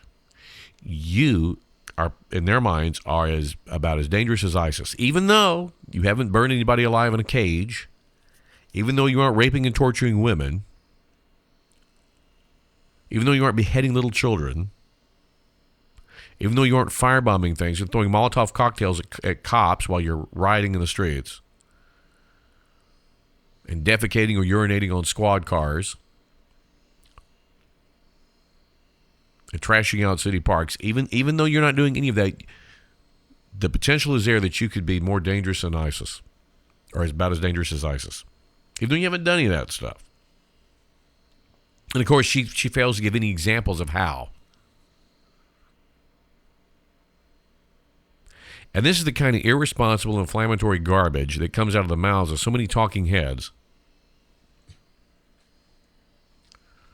on these shows. Especially like CNN. CNN wonders why their ratings are in the tank. CNN wonders why they're not doing as good as they were doing. Gee, I wonder. I wonder. One of the reasons why we are and potentially at risk, I think, for terrorist attacks, as the Colonel talked about, and as I talked about earlier before that, the Texas governor said we've had more than 20,000 people come across the border, being reported by Susan Jones, CNSnews.com. We all saw what happened on the Texas border last summer, but we need to understand that the problem is not going away, Texas Governor Greg Abbott told CBS's Face the Nation with Bob Schieffer on Sunday. Quote, already this calendar year, since January 1, we've had more than 20,000 people come across the border. I'll let you hear the sound bite. And this is, former Attorney General Greg Abbott, now Governor Abbott of Texas, talking with Bob Schieffer on the CBS morning shows. 20,000. Well, let me just ask you this, and getting back to the first question I asked you. The Congress, the Senate, has put together a bill to cut off funding to the Department of Homeland Security to do just what your lawsuit was designed to do, to stop the president from doing that. Now that this is in the court system and all that, do you think it would be best for the Congress to go ahead and give them a clean bill and fund the Department of Homeland Security so the Secretary can get back to doing what he ought to be doing? Well, two things. One is the first thing that we want to get out of Washington, D.C. is full funding to secure the border. Mm-hmm. The reason why we're in this problem to begin with is because the federal government has not stepped up to fulfill its duty to secure the border. We all saw what happened on the Texas border last summer, but we need to understand that problem is not going away. Already this calendar year, since January 1, we've had more than 20,000 people come across the border, apprehended, unauthorized. And so we have an ongoing problem on the border that Congress must step up and solve. However, the issue against the president, again, is something different altogether. Let me ask you this, and I'm well aware of what you're talking about at the border, but you've got, 800,000 of these people that are in the state right now? What are you going to do with them? Well, you don't have enough buses to send them back to Mexico, and I don't expect you could put all of them in jail. What are you going to do with them? Well, two things. One is the president himself said as these people were coming across the border that he would repatriate them as soon as possible. So we need to see whether or not the president himself is going to live up to the commitment that he made. The second thing is what to do with those who are here. By the Constitution itself is dedicated to the United States Congress, not the president, to decide how to deal with it. And so we need Congress to have the latitude to fulfill its responsibility to solve the problem. Notice he threw that back on the president. Because really the governors, to some extent, have their hands tied as what they can do. But it's up to the federal government. Since the federal government says, look, immigration's our territory. Well, okay, well, then it's your problem. I mean, Bob Shearer was making it sound like it was Greg Abbott's problem. He turned around and said, no, it's the president's problem. But, the insanity of this, it's kind of like, let's say your house is flooded with water. So you go get a wet vac and you start pumping out the water, but you don't bother to turn off the broken spigot that's causing the flood. Let's say you have a spigot that blew and it just blew out and it's just running and you can't turn it off. Check valve broke or whatever. So you just keep bailing out water and getting wet vacs and pumping out the water, but you don't bother to fix the broken faucet. In other words, you don't bother to fix the cause of the flood. You just keep, wet vacuuming and sweeping out water and everything else. That's foolish. But that's exactly what we're doing in this nation. We won't cut off the spigot at the source, which is the border. We won't cut that spigot off. We just leave it wide open. And then we have to deal with these problems that has created to a large extent. I mean, I don't know that you can ever 100% seal up, the border north or south or even the ports, but we can do way better than what we're doing. So what we're dealing with really is a symptom and not dealing with the cause of the flood, you see. So this is why it's insanity to try and do anything about this until, in other words, first things first. Let's better secure our border. By the way, that is job number one of the president. According to the Constitution, the President of the United States, his job is to protect the sovereignty of our nation. And if you aren't going to protect the sovereignty of your borders, you can't protect the sovereignty of the nation. Job number one is as Commander-in-Chief, Defender of the Nation, Defender of the Republic. It's not infrastructure. It's not green energy, green jobs, global warming. It's not health care. Those are not the primary jobs of the president. The primary job that he swore an oath to do was to protect and defend this republic. Well, it's being overrun at our border by interlopers, by people breaking the law to get here, and in most cases have to break the law to continue to stay here. And he does nothing about it. He does very, very little to nothing about it. So he's basically defying his own oath, if you want to get technical about it. But as long as his border is wide open, then here come the terrorists as well. It's not just the people. And the thing that's concerning me the most isn't just the poor people coming over here trying to get a job. I don't know, if I was in Mexico, I might try to do the same thing. But it's the ne'er-do-wells coming in, the criminals, the drug runners, the drug cartel people, the MS-13 guys, the gangs that are coming in here, the Latin gangs that are coming in here, and the terrorists. There's a lot of bad folks that are coming across that border. It's not just, Juan and Hortense who are coming over here to try and get a better life for themselves. It's all the other stuff that's coming with it, with these folks. That's the part that's really the most dangerous aspect of this. And we don't know who these people are. And they're not all captured. And many of them get through the cracks, literally. And they go off into cities and go off into, and they vanish as far as anybody's concerned. And it is a security risk. We are fighting a war on global terrorism.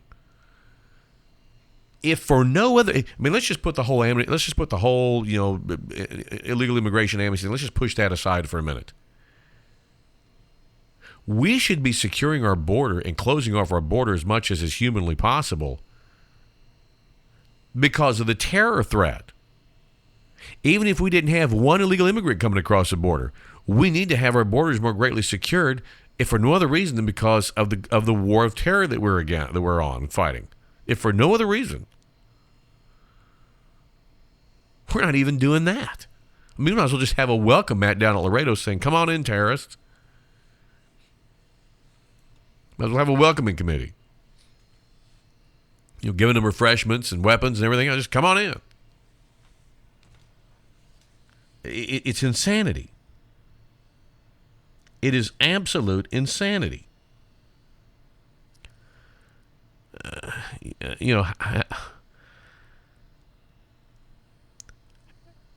How do you explain it? There is no explanation in my mind. And then the president popped off at the end of last week, as he's wrapping up the summit, with an absolute bald-faced lie. An absolute bald-faced lie, which almost no one in mainstream media took him to task on. Almost no one. And that was when he said that Islam has been a part of the fabric of this nation from its very founding. Really? Which founding father was it, Mr. President, that was a Muslim? I don't think I read about that in history class. In fact, historian David Barton took apart the president's claim that Islam had been woven into the fabric of our country since its founding. He went on to say, in all the reading that I've done, thousands of books, there's nothing there. He said, we know that Muslims were the folks who captured the slaves that were sent to America, largely out of Africa. The Muslims did the slave hunting and the slave trading to some extent, etc. The first Muslims came to America as a result of Muslims capturing them and sending them to the Dutch traders. But he said that beyond their heavy involvement in the slave trade, America was at war with the Barbary pirates shortly after the founding of the country.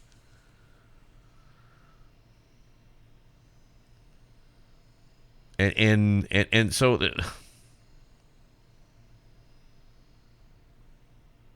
they did bring one guy over shortly before the Civil War to help train the camels, and train the military to deal with camels when they had this idea to hook up the United States cavalry with camels to fight the Indians out in the West.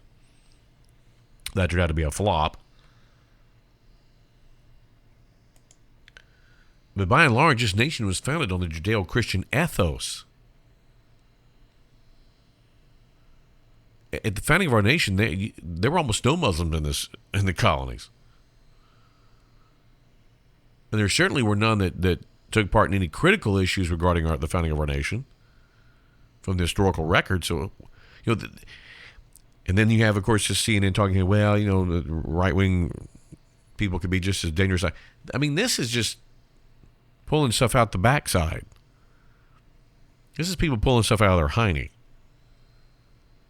But no one in mainstream media that I saw over the weekend, other than maybe a few folks on Fox, clocked this president on making an outrageous claim like that. I mean, just a bald-faced lie.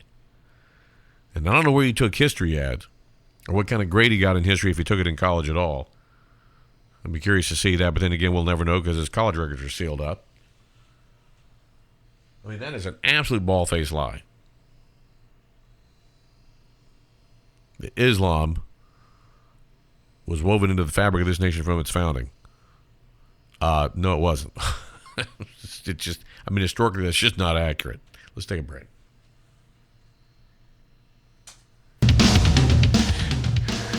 Do Christians have targets on their back, so to speak, these days? There's evidence that suggests that Christians, Christian faith, but Christians in particular, are the most targeted religious group on the planet at the moment. We'll talk about that as Christian Talk That Rocks continues. Stay put. More talk continues next with Richie L. More Christian Talk That Rocks next. You know, the Bible says God will guide us to be joyful in hard times, to love our enemies, forgive others, and a lot more. But there's a big difference between knowing God's Word and doing what it says. So, how do you get there? Find out in the daily devotional God Every Day by author Mike Lutz. See how applying God's Word in a practical way can bring miraculous changes in your life. God Every Day by Mike Lutz. Get it right now on Amazon.com. I'm Eric Kipple, 10-year veteran of the NFL. I'm Captain Mark McNeil, 16-year veteran of the Army National Guard. Whether on the playing field or the battlefield, you must be both physically and mentally fit. If you're injured, you owe it to yourself and your teammates to get back to peak performance. It doesn't matter if you've got a broken bone, depression, a traumatic brain injury, PTSD, or another psychological wound. Getting help shows strength, not weakness. To find out more, go to realwarriors.net or call 866-966-1020. Now, a man who's a legend in nobody's mind, Richie L.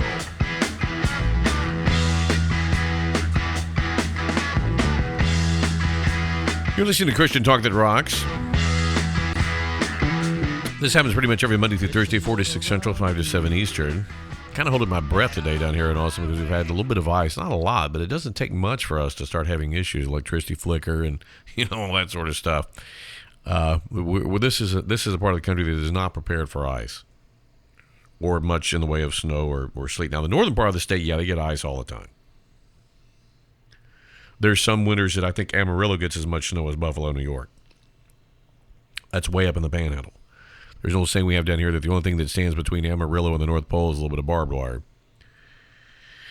But down this part of the state, central Texas and south, we're more or less the center of the state, but here in Austin, but from this point pretty much south and southeast, ice is, we get it. Probably every other winter, maybe every 2 out of 3 winters, we get little ice storms and things. Not much. It's usually just, it's the last few hours, sun comes out and it's gone. You go out on the sidewalk, throw some hot sauce on it, and, it burns away, and that's the end of it. But sometimes we get, several days of this kind of stuff, and folks around here aren't used to it. And then, people's pipes freeze, and the power grid gets crazy, and sometimes they have these rolling blackouts because so many people are cranking up their heater and all, it's all that kind of stuff. So we're just not terribly well prepared for extended cold snaps and icy, sleet, ice, snow kind of stuff in this part of the state. We're just not prepared for it, not used to it that much. So I'm kind of, in fact, I watched the lights here when I was doing my interview with Colonel Vernon earlier. I watched the lights kind of flicker out, but they stayed on, thank the Lord. Do Christians have a target on their back? Worldwide, more or less. Yeah, I think so.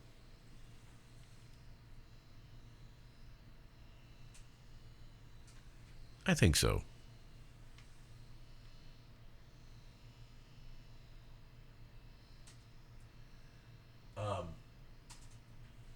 Why? Why do I think that?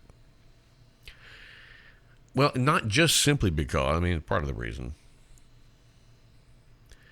Not just simply because 21 Coptic Christians from Egypt got their heads lopped off in a propaganda video. That was part of it. But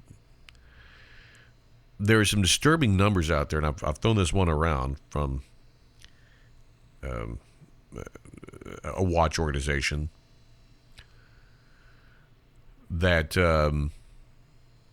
keeps track of the number of Christians that are being wiped out in the Middle East and North Africa. It's part of an organization, I think that's under the umbrella of rescuedchristians.org, I believe is the website.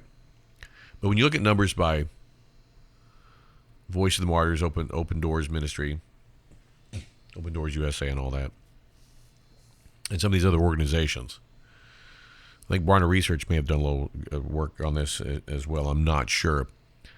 But the numbers that I have seen out there are approximately about 322 Christians a day in the Middle East region and North Africa. In other words, in the more or less Islamic Arabic parts of the world, that 322 Christians a day on average are dying, are being killed for their faith. Not just dying because of, old age or heart attacks or whatever. I mean, but are being purposely killed because of their faith. Now, if you multiply that times roughly 30 days in a month, well, you get a pretty large, incredibly shocking large number.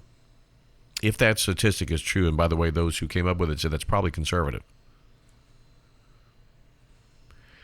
Just as an example,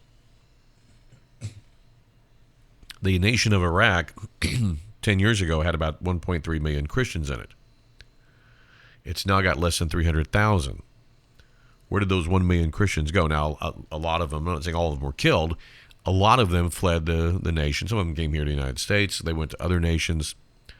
Some fled to Israel. Some went to Jordan. Some went to, Turkey, wherever.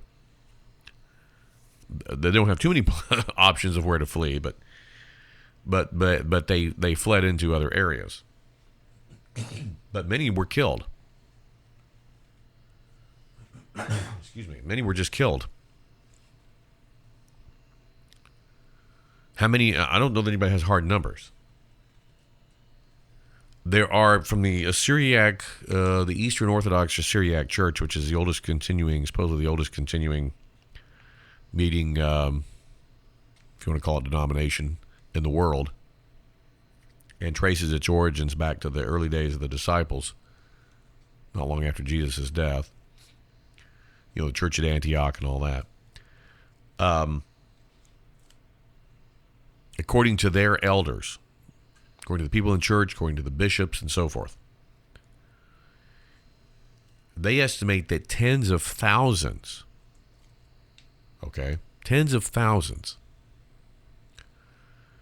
of their church congregants, of their church members, have not only been displaced, tortured, beat from pillar to post, but executed, murdered, raped, children executed en masse.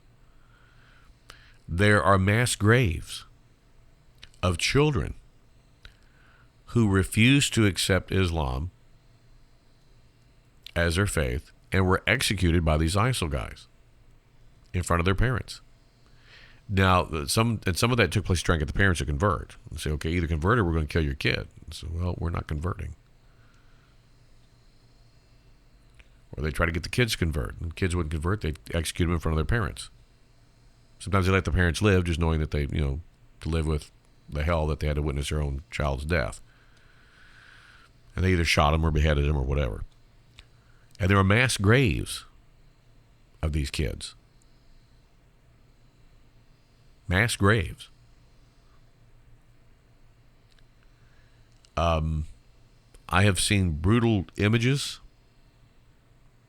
One of the things that ISIL does, and these guys do over there, is with Christian women, predominantly. And they're also doing with Yazidi women and other Muslim minority women, but mostly it's Christian women. They will rape them, torture them, pass them around, so to speak. And then what they'll do is they'll stretch them out on a table on their back, naked. They'll pull their head back, or else break their neck, whichever. Pull their head back over the end of the table, put a large bucket under it, and slit their throat, and hold them down or tie them down to the table as they're bled out. And then what some of the ISIL guys will do, or whatever, they'll dip their weapons, they'll dip their knives, they'll dip their flags, their bayonets on their whatever, they'll dip the end of their, or the butts of their guns or whatever, into that blood, and that's considered a, it's a ritual. And I've seen images of that.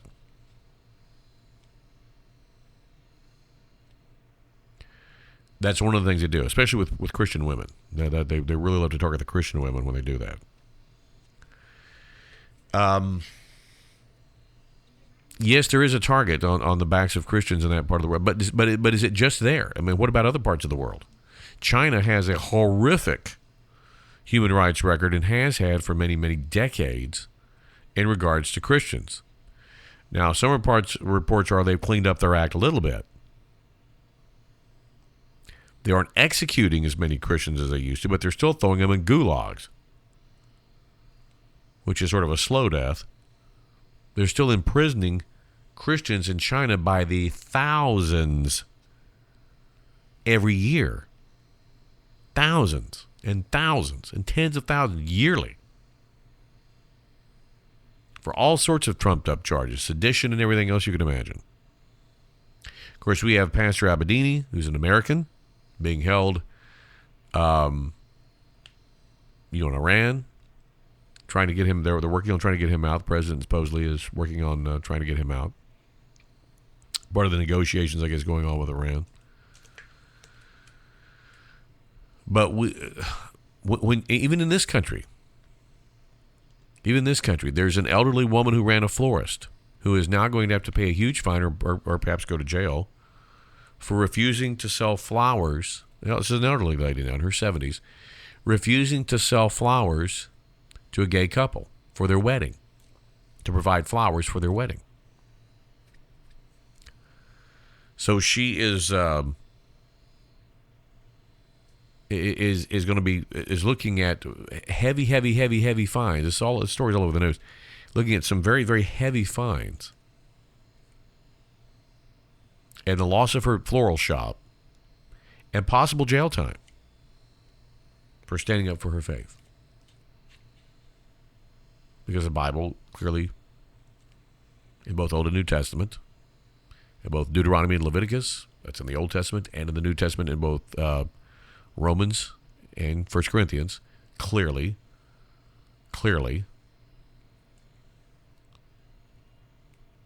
shows that homosexuality is a sin, and she's being fined for discrimination.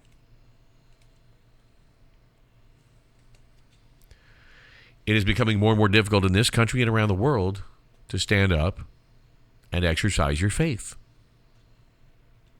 And I've got news for you. This isn't going to improve. I believe this is the trend worldwide, and it will get worse. But it is a sign, I believe, that we are heading towards the end. It's not the end yet. We've got a ways to go. I believe this is a pre-trib tribulation, if you will. I talked about this a little bit, and I'll talk more about this in the coming days, but I talked a little bit about this last week. But I believe the church is going to go through a bit of a cleansing, a bit of a tribulation of its own. Scripture says that God's judgment begins with the household of God. So if God is poised to pour down his wrath on the entire world, i.e. in the Great Tribulation, he's going to clean up, and there's going to be some stuff happening in the church and with Christians first. Then I believe after that there'll be a lull. Then the Great and Final Tribulation, I think, will hit. I could be wrong on that theory, but looking at the verses that I've been seeing, I think that's the trend line. Talk more about that in coming days.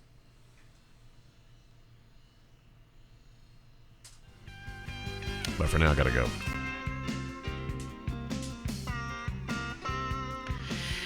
Special thanks to our guest, retired Colonel John D. Vernon Sr. Also, sure check out the websites, christiantalkthatrocks.net.com. Tonight, this afternoon's show will be up later on at either podomatic.com, aircheck.us, or Spreaker.com in MP3 format, 64-bit resolution. Do it all over again tomorrow afternoon. Until then, take care of yourself, take care of those that you love, and remember that God is love. Maranatha.